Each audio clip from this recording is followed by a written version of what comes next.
Bonjour.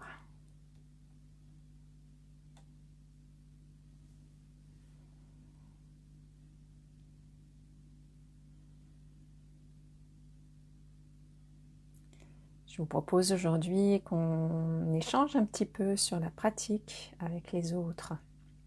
Nous avons vu jusqu'à présent sur les précédentes vidéos les différents points de pratique, la motivation, le corps, le souffle, etc.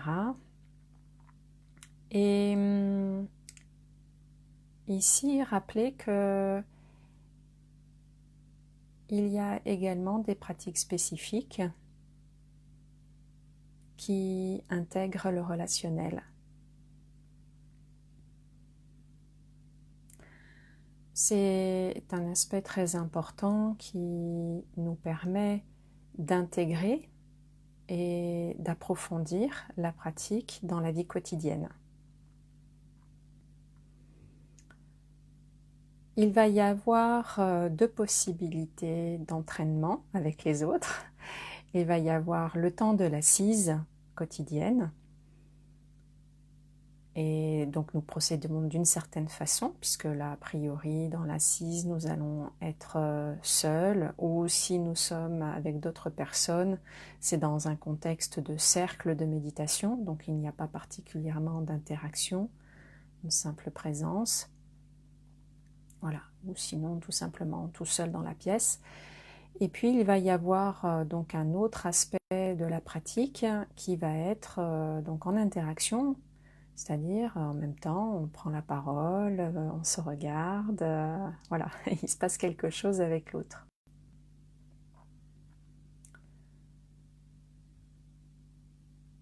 Déjà, rappelez que le moment de l'assise est un moment d'entraînement basique. C'est dans ce contexte-là que c'est le plus facile. Donc, on aura à cœur de démarrer notre entraînement de cette façon-là.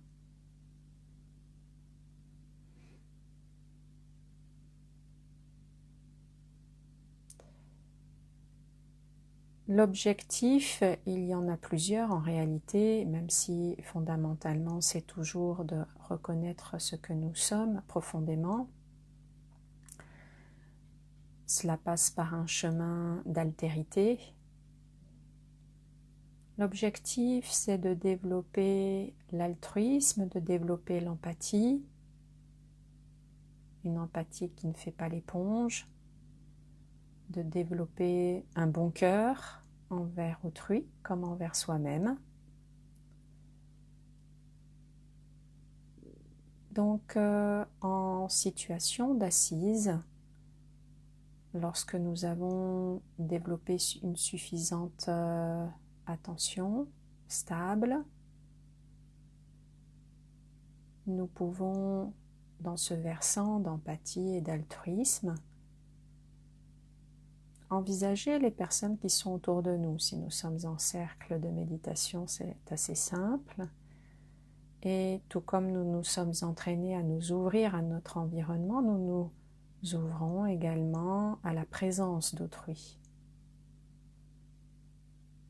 Ce qui suppose d'avoir les yeux ouverts, c'est un minimum, d'être ouvert au sonore, comme nous avons déjà pu en discuter tous ensemble. Nous intégrons dans un cœur à cœur la présence, les présences qui nous entourent. Ça, c'est quand on a la chance de pratiquer à plusieurs.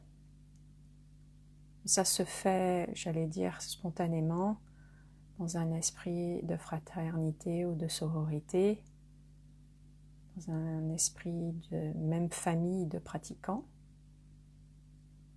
le cœur ouvert, empathique, bienveillant, avec ceux qui nous entourent. Ça, c'est la base, la première étape. La deuxième étape, c'est de pouvoir pratiquer avec des personnes qui ne sont pas présentes autour de nous. à ce moment-là, on va se servir de notre mental pour nous connecter à leur présence de manière très simple. On imagine qu'elles sont là devant nous ou on se replonge dans un souvenir et on apprend à accueillir leur présence. On peut se déposer dans notre souffle pour nous aider à accueillir, à laisser entrer toutes les sensations qui sont levées en imaginant cette personne en face de nous ou ce souvenir. On inspire tout l'effet que cela peut nous faire intérieurement et expire, on se détend, se relâche. Alors, si on évoque une personne avec qui nous partageons une relation joyeuse, il est fort à parier que ça fasse lever la joie, le bonheur, la sérénité. Donc on inspire, on accueille ceci tout au fond de nous. Et expire, on laisse ceci se propager, diffuser en nous, autour de nous. Et là, on retrouve la pratique sur les émotions. Voilà, mais c'est sur la base d'une évocation d'une personne en particulier. Et quand on a pris cette habitude-là avec les personnes qui nous sont chères, c'est bien de poursuivre avec les personnes avec lesquelles l'entente est moins cordiale, avec lesquelles il peut y avoir une tension. On apprivoise l'effet que cela peut avoir en nous, de nous souvenir d'elles. Ça peut faire lever des émotions de contrariété, d'énervement, de colère, ou des fois d'ignorance, si ce sont des personnes, comme on dit, qui nous font ni chaud ni froid. Et ce faisant, c'est là où on s'entraîne à développer l'empathie encore plus dans une situation relationnelle d'adversité apparente, où il semble qu'il y ait plus de polarisation. Donc on inspire, pratique sur les émotions, on inspire, on accueille l'effet que cela nous fait, y compris les effets donc désagréables, et expire, on laisse diffuser, on arrête de combattre ces effets désagréables, on les laisse circuler librement, on les laisse se propager, diffuser et finalement s'épuiser, sans rentrer dans le bavardage du mental. Voilà, le mental, il est là juste pour évoquer une image, un petit souvenir, mais très rapidement, dès que la sensation est là, on relâche un petit peu l'effort mental.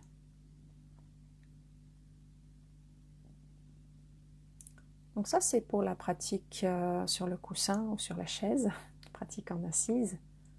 Et de voir que ça peut être extrêmement précieux chaque fois que nous sommes en difficulté ou en agitation, quelle qu'elle soit, en relation, pouvoir revenir sur cette relation dans un contexte de sécurité, de calme ambiant, pour s'entraîner. Et évidemment, ensuite, entrer dans le grand bain, c'est de pratiquer au moment même où nous sommes en interaction.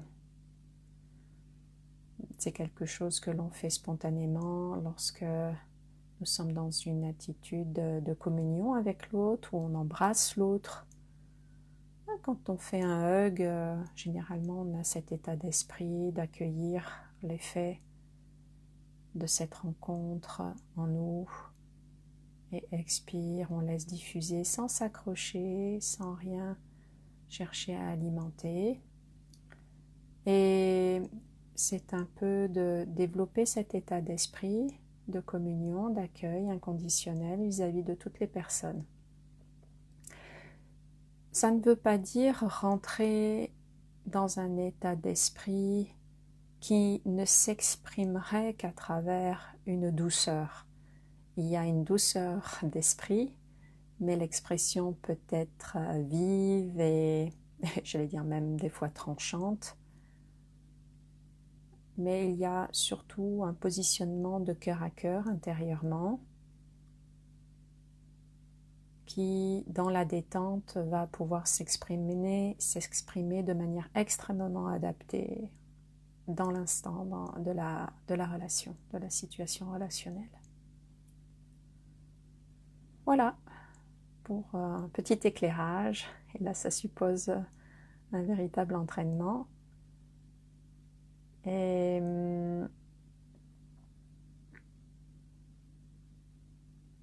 pour faire un petit lien avec la psychologie contemplative, on est pile poil ici dans les pratiques d'écoute profonde.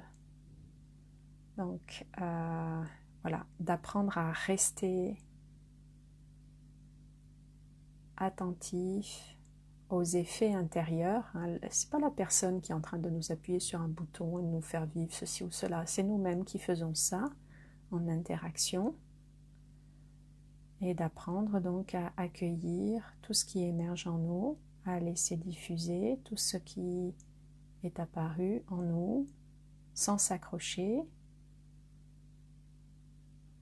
Et ultimement, ensuite, rester tranquille. Voilà, relâcher l'observateur. Une fois que l'observateur a pu prendre conscience de tous ces phénomènes internes, émotionnels, mentaux, rester tranquille, tout ouvert, dans une empathie pure, une compassion pure. Je vous souhaite une belle journée et je vous dis à très bientôt.